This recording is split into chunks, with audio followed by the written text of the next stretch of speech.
पीलीभीत में property dealer के दफ्तर में कर्मचारी की मौत, 30 घंटे बाद भी एफआईआर दर्ज नहीं। राज्य मंत्री ने एसपी से कहा, कोतवाल को सस्पेंड करो। पीलीभीत में एक प्रॉपर्टी डीलर के कार्यालय में कर्मचारी अनिल की संदिग्ध मौत का मामला गरमा गया है। घटना के 30 घंटे के बाद भी शहर कोतवाली पुलिस द्वारा एफआईआर दर्ज न करने से पीड़ित नाराज परिवार ने राज्य मंत्री संजय सिंह गंगवार से मुलाकात की। मंत्री ने पुलिस अधीक्षक को बुलाकर शहर कोतवाल को तत्काल निलंबित करने का निर्देश दिया। मृतक अनिल कथित कॉलोनाइजर वेद प्रकाश कश्यप के कार्यालय में कार्यरत था। उसका शव संदिग्ध परिस्थितियों में फांसी के फंदे से लटका मिला था। परिजनों ने इसे हत्या बताते हुए हंगामा किया और प्रॉपर्टी डीलर पर संदेह जताया। परिजनों का आरोप है कि प्रॉपर्टी डीलर के प्रभाव में पुलिस ने 30 घंटे बाद भी एफआईआर दर्ज नहीं की।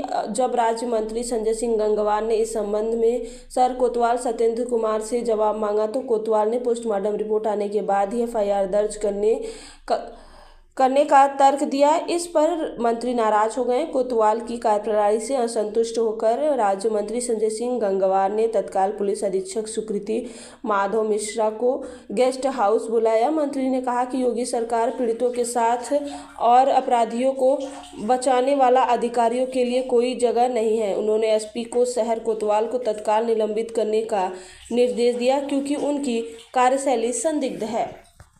एफआईआर कल ये जब एप्लीकेशन लेके गई, इन्होंने एफआईआर दर्ज क्यों नहीं करी, मुझे उसका जवाब चाहिए। इनको सस्पेंड करना पड़ेगा आपको तत्काल।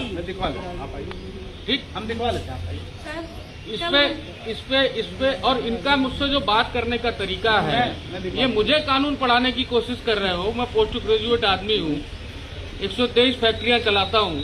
आप लोग जो है ये हमें घुमाने की कोशिश कर रहे हो कि पोस्टमार्टम रिपोर्ट आ जाएगी, उसके बाद मुकदमा लिखा जाएगा। पोस्टमार्टम रिपोर्ट आ गई, कार्रवाई।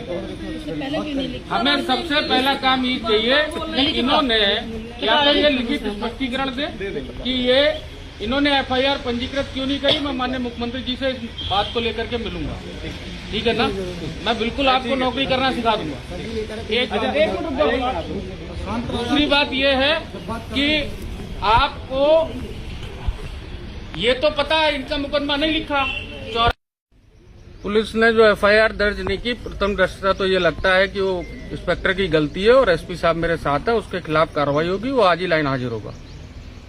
क्या आश्वासन मिला है आपकी तरफ से? लाइन हाजिर होगा, जब कह दिया तो लाइन हाजिर होगा। ऐसे कोई पीड़ित परिवार, सबसे पहला काम माननीय मुख्यमंत्री जी का सख्त निर्देश है कि सबसे पहले एफआईआर दर्ज होनी चाहिए, बाद में जांच होनी चाहिए। जो जांच में सही होगा वो धाराएं घटाई और बढ़ाई जा सकती है।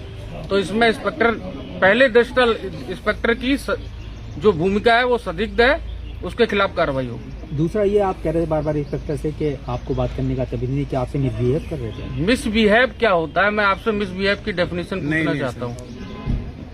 आप बोल रहे थे उनसे। मैं उत्तर प्रदेश सरकार का मंत्री हूँ, वो मुझे कानून बताने की बात कर रहे थे। आप सारी मीडिया थी, मैंने उनको यही कहा कि सबसे पहले जब ये परिवार आपके कोतवाली गया तो आपको एफआईआर दर्ज करनी चाहिए थी। वो इस बात को स्वीकार नहीं कर रहे थे। वो कह रहे थे कि पोस्टमार्टम की रिपोर्ट आने के बाद मैं एफआईआर दर्ज करूंगा। तो तब तक ये परिवार कहां जाएगा? तो मैंने उनको यही समझाया कि आपको जनप्रतिनिधि से बात करने का तरीका होना चाहिए। आपको कानून के रखवाले होने के हैं आप, लेकिन आप कानून का ही सम्मान नहीं करेंगे तो ऐसे पुलिस वालों का हम की आरती थोड़ी उतारेंगे। जो अच्छा पुलिस वाला होगा उसकी हम आरती भी उतारेंगे। जो अच्छा काम करेगा जनता के लिए हम उसकी आरती उतारेंगे। ये जनता के नौकर है, जनता के मालिक बनने की कोशिश ना करें।